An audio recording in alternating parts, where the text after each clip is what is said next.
NH17, NH47 എന്നീ പാതകളാണ് വികസിപ്പിക്കുന്നത്.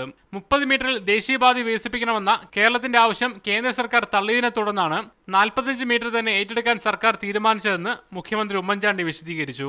45 metre വീതിയിൽ നാഷണൽ ഹൈവേയുടെ പണി ഏറ്റെടുത്ത് നടത്തണമെങ്കിൽ സംസ്ഥാന ഗവൺമെൻറ് 80% ഭൂമി ഏറ്റെടുത്ത് നൽകാമെന്ന് ഉറപ്പ് നൽകിയതിന് ശേഷം മാത്രമേ അവർ തുടർ നടപടി സ്വീകരിക്കുകയുള്ളൂ.